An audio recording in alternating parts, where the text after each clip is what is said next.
Selamat pagi saudara, saya Siti Nurfaiza Magfiroh akan menemani Anda pada hari ini Sabtu 16 Mei 2020 selama beberapa menit ke depan dalam seputar berita yang akan menyajikan info-info terkini, terupdate, terpercaya secara aktual mengenai COVID-19. Pandemik virus corona mewabah merata di penjuru benua. Virus ini satu keluarga dengan virus influenza, menyebar cepat, menginfeksi ratusan ribu warga di berbagai belahan dunia. Sejumlah negara menerapkan rekayasa sosial, mulai dari social distancing, alias menerapkan jarak, hingga mengurangi maksimal interaksi antar manusia. Sampai yang tertinggi adalah lockdown, alias mengarantina wilayah bagi warganya, tidak boleh masuk, tidak boleh keluar wilayahnya. Yang paling ekstrim sama sekali tidak boleh keluar dari rumah. Sesuai peraturan dari pemerintah untuk tetap menjaga jarak, maka Presiden Jokowi mengeluarkan kebijakan bagi masyarakat untuk bekerja dan belajar dari rumah secara online. Hal ini dilakukan untuk meminimalisir penyebaran COVID-19.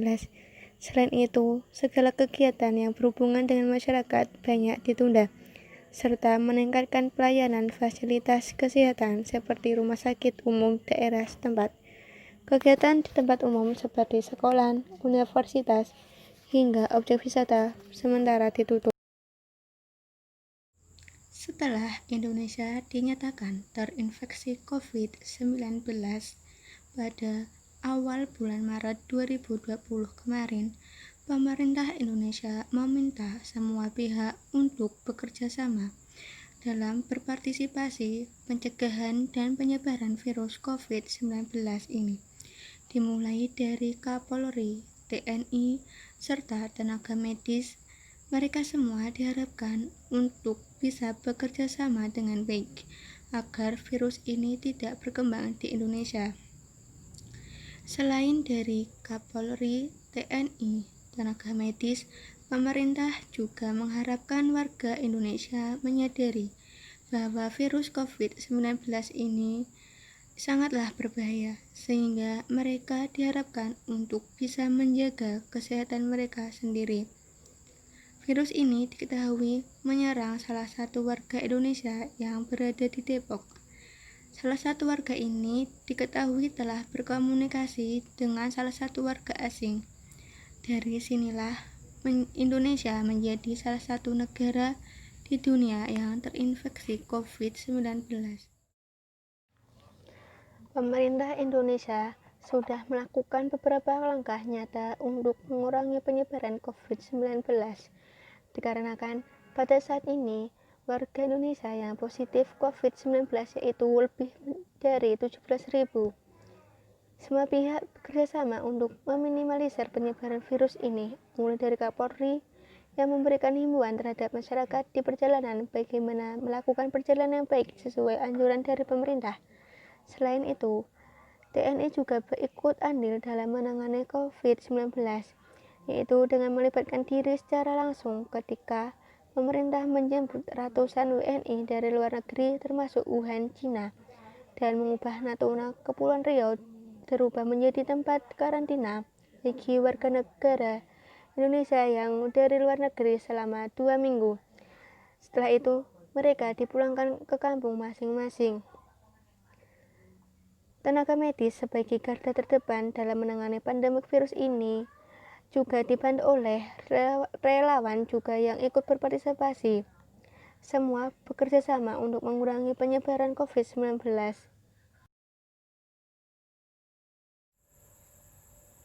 Setelah pemerintah memberlakukan PSBB dan social distancing, ini memberikan dampak penyakit di masyarakat yang sering kita kenal dengan patologi sosial, di mana banyak para napi dari penjuru kota dibebaskan guna untuk meminimalisir penyebaran COVID-19 ini, dan banyak pekerjaan yang diliburkan sehingga pengangguran pun terjadi. Akan tetapi, dampak dari semua ini adalah maraknya kejahatan yang terjadi di masyarakat, seperti membegal, mencuri, dan minuman keras. Mereka melakukan itu semua, yaitu dengan alasan suntuk dengan keadaan yang terbatas. Selain itu, juga alasan terpenting adalah untuk menyambung hidup, karena mereka banyak kehilangan pekerjaan. Pemberlakuan PSBB pun tidak terlaksanakan dengan baik. Mereka melupakan pemberlakuan tertib, seperti ketika pemerintah memberikan bantuan terhadap masyarakat kurang mampu, mereka berdesakan untuk mendapatkan bantuan tersebut. Sudah ditegaskan bahwa bantuan sosial ini tetap harus sesuai aturan yang ada, yaitu PSBB. Selain itu, pada bulan Ramadan ini, pemerintah juga menerapkan larangan mudik bagi warga Indonesia yang berada di luar kota. Pelarangan ini guna untuk meminimalisir penyebaran COVID-19, karena warga yang dari luar tidak mengetahui apakah dirinya membawa virus atau tidak. Dengan pelarangan mudik ini, banyak warga yang masih simpang siur perbedaan antara mudik dengan pulang kampung. Presiden Jokowi memberikan pernyataan bahwa mudik itu suatu saat bisa dilarang, melihat situasi yang akan terjadi. Mudik itu mereka yang pulang dari waktu Lebaran saja, sedangkan pulang kampung adalah mereka yang bekerja di luar kota dan di kota mereka tidak mempunyai pekerjaan, dan di kampung ada keluarga yang menunggu.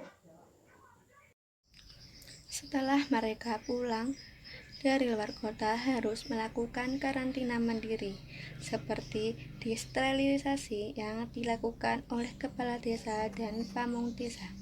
Juga bekerja sama dengan pemuda masjid ini dilakukan dengan bergantian. Jika ada pendatang baru dari luar kota, harus melapor ke pamong desa untuk didata dan disterilisasikan terlebih dahulu, yaitu dengan cara menyemprotkan uap disinfektan ke seluruh tubuh dan barang bawaan mereka agar terbebas dari COVID-19. Selain itu, harus melakukan karantina mandiri selama 2 minggu di rumah. Karantina ini berguna untuk pencegahan COVID-19. Karantina wilayah juga sudah diterapkan di berbagai provinsi seperti Jawa Tengah, yaitu di Kabupaten Kendal dan Kabupaten Batang. 2 kabupaten ini sudah melakukan karantina guna untuk mencegah COVID-19. Patologi sosial. Menurut buku Patologi Sosial karangan Derry Burlian, bahwa patologi sosial adalah ilmu tentang gejala-gejala sosial yang dianggap sakit disebabkan oleh faktor sosial atau ilmu tentang asal-usul dan sifatnya penyakit yang berhubungan dengan hakikat adanya manusia dalam hidup masyarakat. Hal ini senada dengan pendapat Kartini Kartono bahwa patologi sosial adalah semua tingkah laku yang bertentangan dengan norma kebaikan, stabilitas lokal, moral, hak milik, solidaritas keluarga, hidup rukun bertetangga, disiplin kebaikan, hukum formal. Semakin meningkatnya gejala patologi sosial di suatu masyarakat, kondisi masyarakat akan semakin tidak stabil. Berbagai macam permasalahan sosial yang kita ketahui dari media cetak dan media elektronik seakan-akan mengancam ketentraman bersama. Banyak sekali macam-macam patologi sosial seperti kriminalitas, perjudian, korupsi, minuman keras, narkoba. Itu merupakan setengah dari macam-macam patologi sosial.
Menghadapi virus corona, marilah kita merenungi bersama.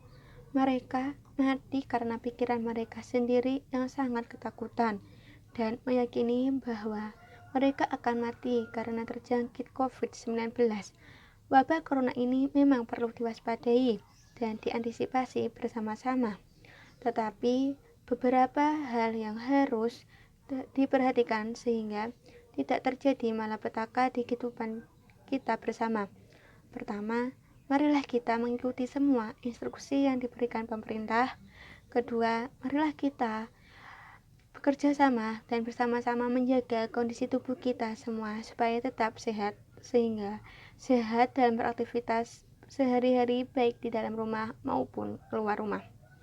Ketiga, apabila diri kita kemudian terkena wabah corona, kita harus meyakinkan pada diri kita bahwa diri kita akan sembuh.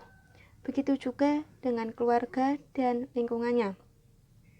Mereka yang melihat salah satu keluarganya atau warga yang terkena wabah corona, maka kita harus memberikan motivasi sehingga yang bersangkutan memiliki motivasi terinspirasi tetap hidup. COVID-19 ini virus mematikan yang menyerang seluruh dunia. Daya jangkitnya begitu cepat, menyebabkan kondisi darurat. Jika tidak bertindak, jumlah positif akan meningkat. Masihkah kita tidak percaya, tidak peduli? Stop penyebarannya dengan social distancing, jaga jarak dengan sekitar, bekerja di rumah, beribadah di rumah. Jika kita tidak mendesak untuk keluar, berdiam dirilah di rumah. Jaga jarak harus dijalankan bersama, karena berada di keramaian berisiko tertular yang akan dapat menularkan ke lainnya juga. Mari saling menjaga jarak agar penyebarannya terputus. Ayo lawan COVID-19. Pemirsa, sudah 15 menit berlalu. Akhirnya sampai juga di penutup. Saya Siti Nurfaiza Magfiroh mewakili para staf karyawan mengucapkan terima kasih atas kesetiaan Anda. Selamat pagi dan sampai jumpa.